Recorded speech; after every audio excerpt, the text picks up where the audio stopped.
Hi అండి. ఈరోజైతే మా ఇంటికి ఒక వీఐపీ వస్తున్నారనమాట. ఆ వీఐపీ ఎవరని చూపిస్తాను.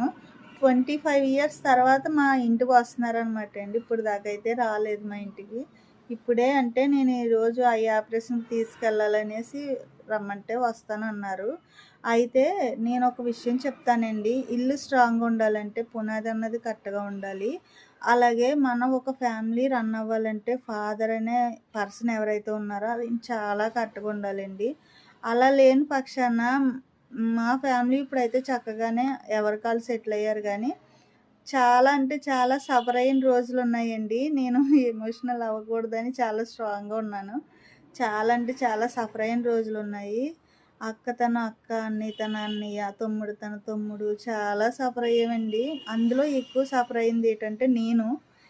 నేను చిన్నప్పటి నుంచి నాన్న కూర్చునేనండి. ఎక్కువ నాన్న దగ్గరే ఉండేదాన్ని. నాన్న దగ్గరే ఇంకా అన్నీ నాన్నే. ఆడపిల్ల కంటే నానే కదా!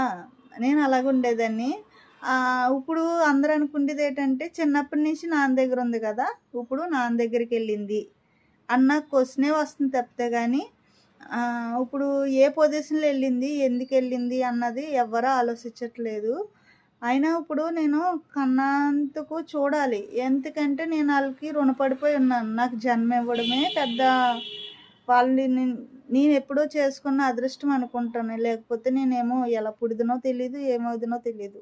ఇప్పుడు నేనైతే జన్మనిచ్చారు కాబట్టి నేను ఆయన్ని చూడాలండి. ఆయన నాకు ఆస్తులిచ్చారు, అంతస్తులిచ్చారని కాదు.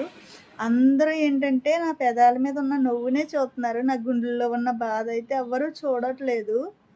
నేను బాగా మిస్ అయ్యేది ఎవరినంటే మా అమ్మనండి. మా అమ్మ కూడా నన్ను అర్థం చేసుకోవట్లేదు.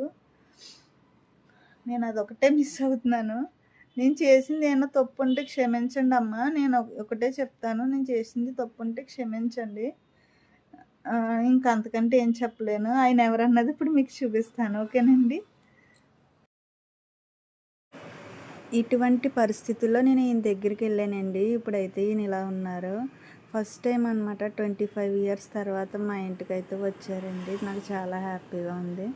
అలాగే మా ఫ్యామిలీ మొత్తం కలిసి ఉండాలని నాకు చిన్న కోరికండి. అది నేనుండగా జరిగితే ఇంకా హ్యాపీ అని నాకు అనిపిస్తుంది. మొత్తం మీద నా ఫ్యామిలీ మొత్తం అంతా కలవాలని నాకు చిన్న కోరికండి. అది జరగదు.